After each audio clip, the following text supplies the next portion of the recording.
Hello, my name is Robin Elliott. I'm very excited to be with you today because I am a systems advocate.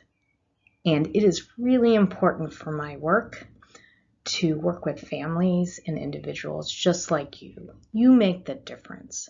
Systems advocacy at the core is about translating personal experience to system-wide change, whether that is within a neighborhood, a city, a county, a state, or even on a national level. So I'm very pleased that you're joining us today.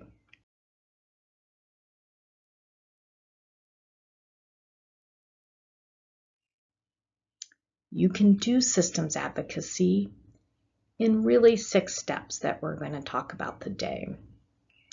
I wanted to let you know that I have really seen countless times individuals make a difference. I know this sounds cliche, but it's really true. And I'm going to share just one example with you. I worked with a young man who, as an adolescent, was experiencing many health issues that his education system didn't pay for, so he needed his insurance for his occupational therapy, his speech therapy, and his physical therapy. But insurance coverage didn't work very well, and he was very frustrated, and he saw how it affected him. So when he was a little bit older, he went and talked to legislators, other advocacy groups, individual advocates like himself, and in the end, he inspired a groundbreaking bill which has improved insurance coverage for everyone in Maryland. That advocate is now a paid advocate in Washington, D.C. So advocacy can be a path as a volunteer, or it can be potentially a career. Whatever your pathway, I'm glad you're here today. The first things you'll want to do is select an issue and prioritize. This sounds simple, but I know it's not. From personal experience, there's so many things that you want to change in this world, but we don't have time, or at least I know I don't. So select one or two and then start thinking about what are the solutions. These solutions can come from your personal experience. They can come from recommendations of other organizations or all of the above. But at the core, ground everything with your personal story. In the end, it's your personal experience that is really going to make a difference in your advocacy journey. Step 2, you may want to think about teaming up with an organization. Organizations have more resources than many of us as individuals, and they can really help move the needle on a policy issue.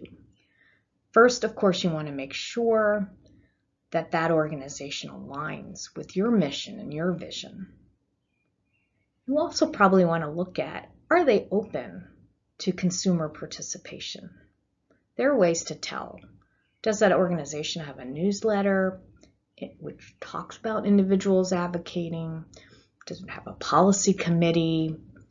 Events that can be participatory that feature policy issues? You can check it out. You can join a newsletter or attend an event or volunteer. You don't have to decide all at once. You can look at an organization and decide as you go along if it's the right fit. And of course, identifying the decision makers.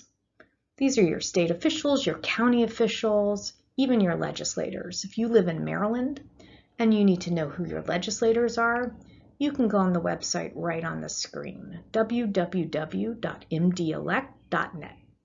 Type it in, type your address, and you'll get the whole list. Finding those legislators and then determining where they are in the issues that matter to you. You can research them, you can look at their website, you can look at other organizations, And then the other thing I would suggest is find out a little bit about them personally. Sometimes those personal connections are really what matters the most. Do you share a school? Do you share a gym? Do you go to the same grocery store? Do you have some mutual friends? All of these things are important. And then find an opportunity to connect to that legislator. It could be in person or virtually. There are many opportunities. There are town halls. Many legislators also enjoy one-on-one meetings with their constituents. And then think a little bit about the legislative process. This doesn't mean that you have to be an expert, especially starting out. It is definitely learn as you go. There are two core processes, whether you're working on a local level, a state level, or even a national level. You have a budget process, sometimes called an appropriations process, and then a policy or bill process. Each of these processes have separate committees that make those decisions. So just like you're going to find out a little bit about your own legislator from your district, find out a little bit about the people in charge of those committees. What makes them tick? What are their stances? Step 5, communicating your views. This can be challenging, especially when you first start off. Know going in that you seldom have a long period of time to meet with an official or a legislator. So being organized and even practicing ahead helps.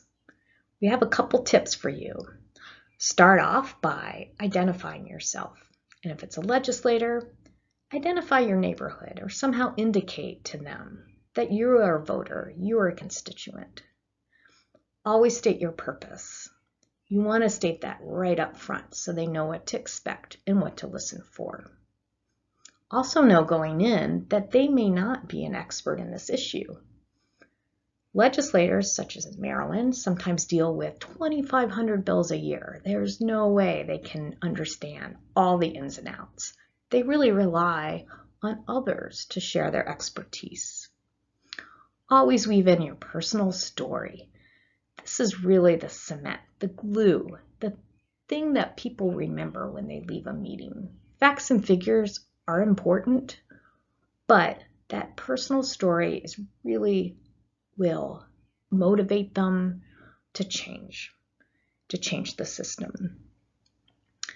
Know that you might have to be very brief. Of course, always thank them at the end. They will thank you. Everyone's time is valuable. And probably the most important thing is to create an opportunity for follow-up. Advocacy is seldom done in one meeting. It is over time. So whether it is that you're going to get back to them with more information, you're going to let them know about what happened at a community meeting, or even setting up a follow-up meeting. Whatever it is, create that second opportunity, that third opportunity to interact with them.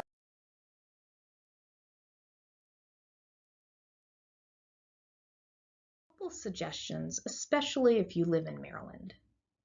The organizations that I've featured on this slide here, the Coordinating Center, the Parents' Place, all very active in Maryland. If these organizations are the right fit, they may be the organizations you want to team up with in your advocacy journey. Follow them on social media, join their mailing lists, send them your stories. And I wanted to flag one of the best, most exciting advocacy events all year in Annapolis, and that is the Maryland Developmental Disabilities Day.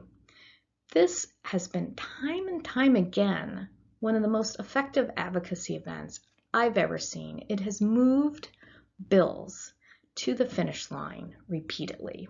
So it's a really exciting way to start off your advocacy journey. And no matter what path you take, I hope our paths cross one day. Thank you.